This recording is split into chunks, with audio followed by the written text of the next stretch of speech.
کیا آپ کو پتہ ہے جھوٹی قسم کھانے سے کیا ہوتا ہے؟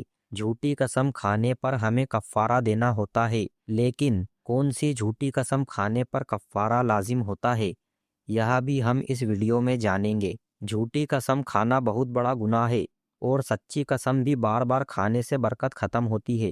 قسم صرف اللہ کی کھانا جائز ہے اور اللہ کے سوا کسی اور کی قسم کھانا گناہ کبیرہ ہے۔ قسم نبیوں کی یا ولیوں کی یا کسی انسان کی، یہاں تک کہ ماں باپ کی قسم کھانا بھی اسلام میں جائز نہیں ہے۔ اللہ کے سوا کسی نبی، ولی، ماں باپ، قرآن، کعبہ آدی کی قسم کھانا جائز نہیں۔ اگر کھا لی تو ترنت توبہ کرے اور لا الہ الا اللہ کہیں، لیکن اس کا الگ سے کفارہ نہیں ہے۔ قسم تین پرکار کی ہوتی ہے۔ پہلی ہے گموس۔ گموس یہ ہے کہ جو بیت چکا ہے اور جو آج ہو رہا ہے، اس پیریڈ میں ہونے والے معاملے کی اگر کوئی جھوٹی قسم کھائے تو وہاں سخت گناہگار ہوگا اور اس پر استغفار اور توبہ فرض ہے، مگر کفارہ لازم نہیں۔ دوسری قسم کی قسم کو لغو کہتے ہیں۔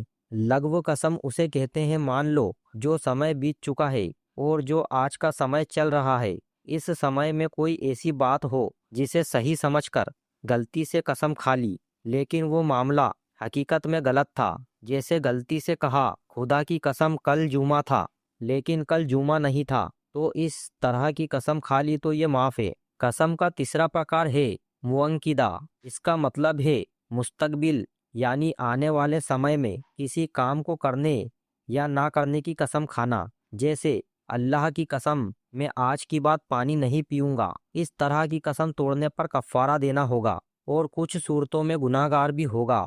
اگر غلطی سے قسم کھا بیٹھا، مثلاً کہنا چاہتا تھا کہ پانی پلاؤ اور زبان سے نکل گیا کہ خدا کی قسم پانی نہیں پیوں گا، تو یہ بھی قسم ہے۔ اگر توڑے گا تو کفارہ دینا ہوگا۔ بھول چوک سے قسم توڑے یا کسی کے کہنے سے توڑے تب بھی کفارہ دینا ہوگا۔ آئیے اب قسم توڑنے پر کفارہ کیا ہے یہ بھی جان لیتے ہیں۔ بہار شریعت کے مطابق قسم موقدہ توڑنے کا کفارہ یہ ہے: 10 مسکینوں کو کھانا کھلانا، ہر ایک کو 2 وقت کا پیٹ بھر کر کھانا کھلانا، یا ایک صدقہ فطر کے برابر اناج دینا ہوگا۔